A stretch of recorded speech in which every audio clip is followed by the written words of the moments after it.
Hello, हाय सभी को राम राम, राधे राधे। आप सभी को आपके अपने यूट्यूब चैनल जानकी क्लासेस पर सभी का दिल से बहुत बहुत स्वागत है। आई होप कि आप सभी लोग बढ़िया होंगे, मस्त भी होंगे और अपनी तैयारी में भी लगे होंगे। तो चलिए आज एक ईजिली तरीके से आपके लॉरेंस कोहलबर्ग को समझते हैं। तो बस थोड़ा सा पेशेंस बना के आप लोग वीडियो में एंड तक बने रहिएगा। ज़्यादा देर तक वीडियो नहीं है, लेकिन बहुत ईजिली तरीके से आप लोग को आपके लॉरेंस कोहलबर्ग के बारे में हम लोग समझा जाएगा। तो बस थोड़ा सा पेशेंस बना के आप लोग वीडियो में ज़रूर एंड तक बने रहिएगा। और हाँ, अगर आप लोगों को वीडियो पसंद आए ना तो एक प्यारा सा comment, like, share and subscribe आप लोग मोटिवेशन के लिए तो ज़रूर करिएगा। तो चलिए आज के सेशन की शुरुआत करते हैं आपके लॉरेंस कोहलबर्ग के मोरल डेवलपमेंट की। तो इन्होंने कब दिया था आपके मोरल डेवलपमेंट? तो 1958 में। Kohlberg theory of moral development आपके नैतिकता इनकी क्या है? तो यह वह गुण है जिसमें हमें सही और गलत की पहचान होती है। इसे सामाजिक परिवेश से सीखा जाता है। जब बालक का जन्म होता है तो वह न तो नैतिक होता है न ही अनैतिक होता है, वह अच्छा या बुरा समाज से ही सीखता है। मोरल डेवलपमेंट थ्योरी क्या है? तो कोहलबर्ग ने नैतिक विकास के सिद्धांत की अवस्था, स्टेज थियरी भी इसको कहा है, आपके अवस्था का सिद्धांत भी इन्होंने कहा है इसको। उन्होंने नैतिक विकास सिद्धांत को 6 अवस्थाओं में विभाजित किया है एवं उन्हें सार्वभौमिक यूनिवर्सल माना है। सार्वभौमिक तात्पर्य होता है कि कोई भी बच्चा हो वह इन अवस्थाओं से होकर अवश्य गुजरता है। नैतिक विकास की अवस्थाएं एक निश्चित क्रम में आती हैं, इस क्रम को बदला नहीं जा सकता है। नैतिक अवस्था की अंतिम अवस्था में पहुंचने वाले बच्चे की संख्या बहुत कम होती है। नैतिक तर्क शक्ति के आधार पर बालक को में व्यक्तित्व की भिन्नता होती है। चलिए अब ये देख लेते हैं कि कोहलबर्ग ने कितने स्टेज बताए हैं। तो कोहलबर्ग ने नैतिक विकास की कुल 6 अवस्थाओं का वर्णन किया है, लेकिन उन्होंने दोनों अवस्थाओं को एक साथ रहकर इनको 3 स्तर पर रखा है एवं इसकी व्याख्या की है, जो कि इस प्रकार है। पूर्व परंपरागत अवस्था आपके प्री कॉन्वेंशनल लेवल, आज्ञा एवं दंड की अवस्था, स्टेज ऑफ ऑर्डर पनिशमेंट आपका।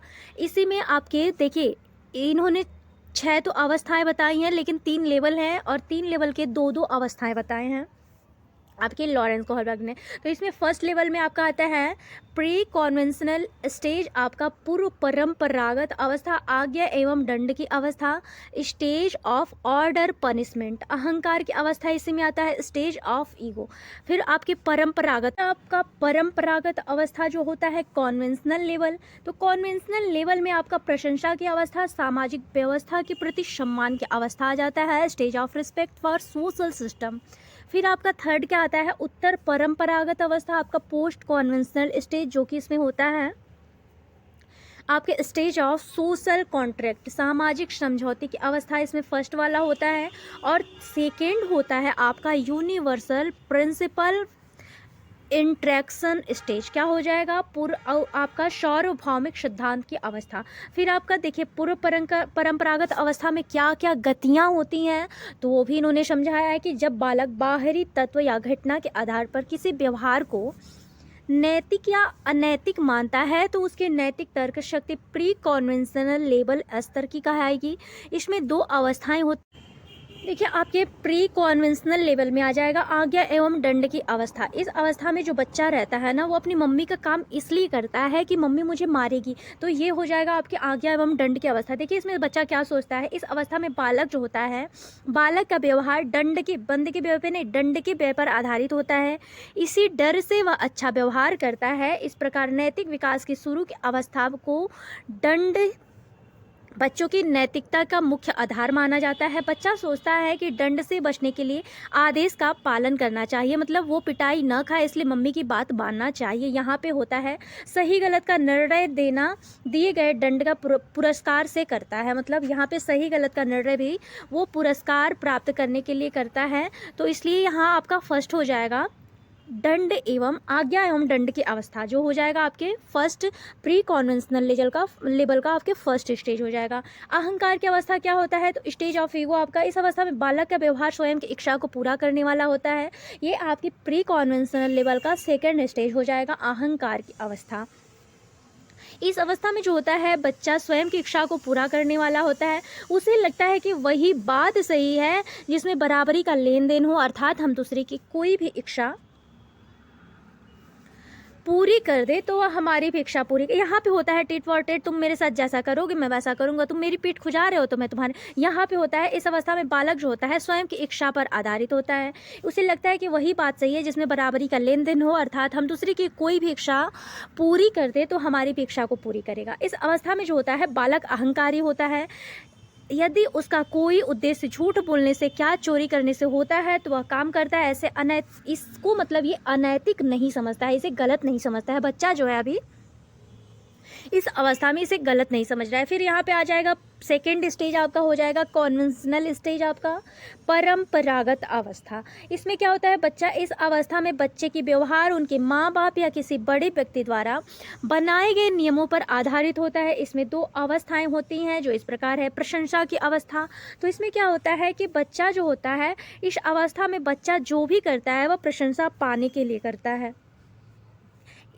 इसमें बालक समाज को अच्छा लगने वाला व्यवहार करता है जिससे कि वह प्रशंसा प्राप्त कर सके। उसे व्यवहार को ही वह अनैतिक मानता है जिससे प्रशंसा मिलती है।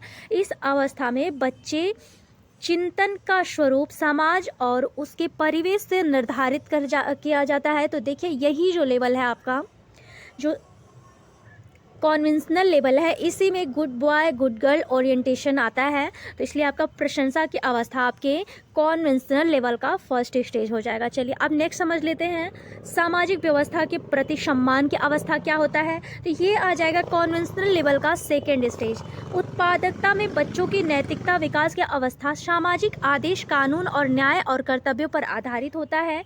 यह अवस्था अत्यंत महत्वपूर्ण अवस्था मानी जाती है। इस अवस्था में प्रवेश से पहले बालक समाज को केवल प्रशंसा के लिए महत्व देता है। इस अवस्था में पहुंचकर वह समझने लगता है कि सामाजिक नियमों के विरुद्ध प्रत्येक कार्य को अनैतिक कहते हैं। यहाँ पे जो बच्चा है ना वो समाज के प्रति जो मतलब खराब है उसे लगता है कि वो चीज़ खराब है। यहाँ पे खुद का नैतिक नहीं, वो उसका खुद का जो माइंड होता है यहाँ पे नहीं, यहाँ पे समाज पर आधारित जो समाज के लिए सही है तो वह ये जो है स्टेज आप समाज के लिए यहाँ कार्य करता है। सामाजिक व्यवस्था के प्रति इसमें सम्मान की भावना आ जाती है। फिर चलिए नेक्स्ट क्या आएगा आप लोग का थर्ड आ जाएगा उत्तर परंपरागत अवस्था आपका हो जाएगा। इसमें पोस्ट कॉन्वेंशनल स्टेज। उत्तर परंपरागत स्तर दो उप अवस्थाओं में बांटा गया है। सामाजिक समझौते की अवस्था, इसमें स्टेज ऑफ सोशल कॉन्ट्रैक्ट। इस अवस्था तक आते आते वह समझने लगता है कि व्यक्ति व समाज के बीच एक समझौता होता है। व्यक्ति यह मानने लगता है कि हमारा दायित्व है कि हम समाज के नियमों का पालन करें क्योंकि समाज हमारे हितों की रक्षा करता है। अगर नियमों का पालन नहीं करते हैं तो व्यक्ति समाज के बीच समझौता टूट जाता है। परंतु यह समझा जाता है कि समाज की सहमति से सामाजिक नियमों को भी बदला जा सकता है। यहाँ पे सामाजिक समझौते की अवस्था मोरल डेवलपमेंट यहाँ पे जो होता है कि इस अवस्था तक आते आते यह समझने लगता है बच्चा कि व्यक्ति समाज के बीच एक समझौता होता है। व्यक्ति यह मानने लगता है कि हमारा दायित्व है कि हम समाज के नियमों का पालन करें क्योंकि समाज हमारे हितों की रक्षा कर रहा है। अगर नियमों का पालन नहीं किया जाता है तो व्यक्ति समाज के बीच समझौता टूट जाता है। फिर बोल रहा है कि परंतु यह अवस्था जो होता है समाज की सहमति से सामाजिक नियमों के में बदलाव लाया जा सकता है। यहाँ पे बच्चे का उत्तर परंपरागत अवस्था का फर्स्ट स्टेज है। अब आपका हाई लेवल का जो मोरल डेवलपमेंट बच्चे में हो जाता है तो वो हो जाएगा आपका सार्वभौमिक सिद्धांत की अवस्था होता है जो यूनिवर्सल प्रिंसिपल आपका इंटरेक्शन स्टेज। यहाँ पे इसे विवेक की अवस्था कहा जाता है। इस अवस्था तक व्यक्ति अच्छे बुरे उचित अनुचित आदि विषयों पर स्वयं के व्यक्ति विचार पर विकसित हो जाते हैं एवं अपने बनाए गए नियमों पर चलता है। इस अवस्था में बालक अपने विवेक का प्रयोग करता है। देखिए ये स्टोरी क्या है, इन्होंने कॉन्वेंशनल लेवल, ये उत्तर कॉन्वेंशनल लेवल, आपका पोस्ट कॉन्वेंशनल लेवल और जो प्री ऑपरेशनल का जो कॉन्वेंशनल का इन्होंने जो स्टेज दिया है किस पे दिया है तो एक हिंज की स्टोरी होती है। हिंज की वाइफ जो होती है वो मतलब ऐसी कोई बीमारी मतलब डेंजर बीमारी हो जाती है जिसकी दवा कहीं मिलती नहीं है। वो क्या करता है, हिंज क्या करता है, हिंज जाके चोरी कर लेता है, क्योंकि जो जिस डॉक्टर के पास वो दवा रहती है वो बोलता है कि 4 गुने में देंगे और अभी पैसा दो तो देंगे। उस समय क्या होता है कि हिंज के पास पैसा नहीं रहता है। तो ये जो स्टेज बताया है ना, तो हाई देखिए इसमें जो बच्चा रहता है ना, आपके 6वें स्टेज पे बच्चे की जो थिंकिंग होती है ना, हायर थिंकिंग हो जाती है। यहाँ पे जो बच्चा है कहता है अगर हिंज दवा नहीं चुराता तो शायद वो लाइफ में अपने आप को खुद को माफ़ भी नहीं कर पाता, क्योंकि वाइफ मर जाती, फिर शायद वो खुद को कभी माफ़ नहीं कर पाता। तो यहाँ पे जो बच्चा है ना वो कहता है कि हिंज ने दवा चुरा के ठीक किया है। चलिए यहाँ तक आप लोग का क्लियर हुआ। यहाँ पे आपका कुछ क्वेश्चन भी दे रहा है कि कोहलबर्ग के नैतिक तर्क के चरणों के संदर्भ में किस चरण के तहत किसी बच्चा के गिरने की विशिष्ट प्रतिक्रियाएं होती हैं। यदि आप ईमानदार हैं तो आपके माता पिता को आप पर गर्व होगा, इसीलिए आपको ईमानदार होना चाहिए। ये हो जाएगा आपके कॉन्वेंशनल लेवल का फर्स्ट स्टेज। क्या हो जाएगा, good girl good boy orientation आपका 3rd हो जाएगा। चलिए नेक्स्ट क्वेश्चन है आपके स्क्रीन पर कि कोहलबर्ग के सिद्धांत के अनुसार पूर्व परंपरागत स्तर के नैतिक निर्णय लेते समय निम्नलिखित में से किसके लिए एक व्यक्तिगत मोड़ होगा। तो यहाँ पे ऑप्शन दे रहा है आप लोगों को, व्यक्तिगत जरूरत और इच्छाएं, व्यक्तिगत मूल, पारिवारिक अपेक्षाएं अथवा संभावित सजा शामिल है। तो आपका हो जाएगा पूर्व परंपरागत, आपके प्री ऑपरेशनल में बच्चा है ना, तो यहाँ पे संभावित सजा शामिल है और आपका 4th ऑप्शन यहाँ पे सही हो जाएगा। जो बच्चा होता है यहाँ पे कार्य इसलिए करता है कि मम्मी मुझे मारेगी, इसके वजह से बच्चा जो है आज्ञा मानता है, तो आपका हो जाएगा 4th ऑप्शन सही। चलिए नेक्स्ट है आपके स्क्रीन पर कि लॉरेंस कोहलबर्ग के सिद्धांत में कौन सा स्तर सही अर्थों में नैतिकता की अनुपस्थिति को दर्शाता है। आपके स्तर 3rd, स्तर 4th, आपके स्तर 1st अथवा 2nd। तो यहाँ पे जो बच्चा है ना, कौन से स्तर सही अर्थों में नैतिकता की अनुपस्थिति को दर्शाता है। तो यहाँ पे आपका नैतिक, अभी बच्चे में नैतिकता नहीं आई है, वो आपके 1st लेवल में आ जाएगा। चलिए नेक्स्ट है आपके स्क्रीन पर कोहलबर्ग के अनुसार एक शिक्षक बच्चों में नैतिक मूल्यों को जन्म दे सकता है। व्यवहार कैसे करें पर सख्त निर्देश देना, नैतिक मुद्दों पर चर्चा में उन्हें शामिल करना, अथवा व्यवहार के स्पष्ट नियम रखना, अथवा धार्मिक शिक्षाओं को महत्व देना। तो कोहलबर्ग के अनुसार एक शिक्षक जो है बच्चों में नैतिक मूल्यों को जन्म दे सकता है धार्मिक शिक्षाओं का महत्व देकर। चलिए नेक्स्ट है आपके स्क्रीन पर कोहलबर्ग के सिद्धांत की एक प्रमुख आलोचना क्या है। कोहलबर्ग ने नैतिक विकास के स्पष्ट चरण नहीं दिए हैं। कोहलबर्ग ने बिना किसी अनुभवजन्य आधार के एक सिद्धांत का प्रस्ताव रखा है। कोहलबर्ग ने प्रस्ताव दिया कि नैतिक तर्क विकासात्मक है। कोहलबर्ग ने पुरुषों और महिलाओं के नैतिक तर्क में सांस्कृतिक अंतर का हिसाब नहीं दिया है। तो देखिए यहाँ पे जो है ना, इनका जो आलोचना है ना, इन्होंने क्या किया ना, इनकी एक शिष्य है कैरोल गिलिगन, इन्होंने क्या कहा कि ये जितने भी अपने में जितनी भी थियरी, आप इनका जो मोरल डेवलपमेंट है इसमें पुरुष प्रधान है, इसमें औरतों का कोई स्थान नहीं है। तो जो इन पे क्वेश्चन बन के आता है नारीवादी दृष्टिकोण पे, इन्होंने क्या किया है,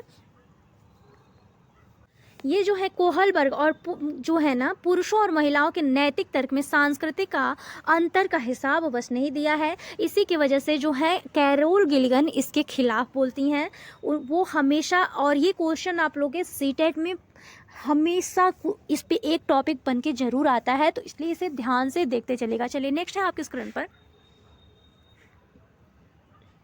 शायद क्वेश्चन आप लोग का आज का यही था। तो चलिए सभी को मिलती हूँ नेक्स्ट वीडियो में। आई होप कि आप सब लोग को सेशन पसंद आया हो, क्योंकि ये क्लास आप लोग के लिए बहुत ही महत्वपूर्ण था।